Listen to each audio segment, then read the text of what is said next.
എനിക്കൊന്ന് ഇന്നത്തെ തലമുറയ്ക്ക് അത്രയും അച്ചടക്കം ഉണ്ടോ എന്ന് എനിക്കറിയില്ല. ബീഫ് ഞായറാഴ്ച മാത്രമേ മേടിക്കുന്നത്. 1/2 കിലോ ഇറച്ചിയാണ് വീട്ടിൽ മേടിക്കുന്നത്. ഞായറാഴ്ച പള്ളിയിൽ നിന്ന് അപ്പൻ 1/2 കിലോ ഇറച്ചി മേടിച്ചോണ്ട് വരുമ്പോൾ നമുക്കൊരു സന്തോഷമുണ്ട്. ഏതാ അപ്പൻ ബീഫ് കൂട്ടില്ല, ബാക്കി എല്ലാവരും കഴിക്കും. പക്ഷേ ഈ 1/2 കിലോ ഇറച്ചി ഞാൻ ആർക്കുണ്ട്, ഈ ആരും ബിരുദക്കാരും ചിലപ്പോൾ കാണും.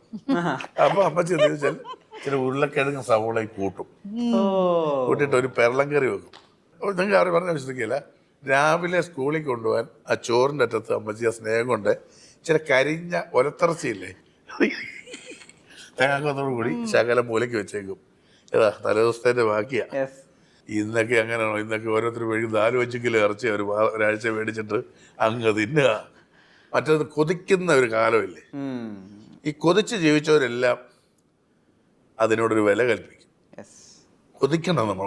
എനിക്ക് പറയുന്നത് ഇന്നത്തെ ജനറേഷൻ്റെ ഏറ്റവും വലിയ പറയും ലഹരിക്കൊക്കെ അടിമയാണെന്ന് പറഞ്ഞിട്ട് ഇവർക്കൊന്നും കൊതിയില്ല. ആ ഒരു ക്രേവിംഗ് ഇല്ല. എല്ലാം കിട്ടിക്കഴിഞ്ഞിട്ട് ഇനി എന്ത് കിട്ടും,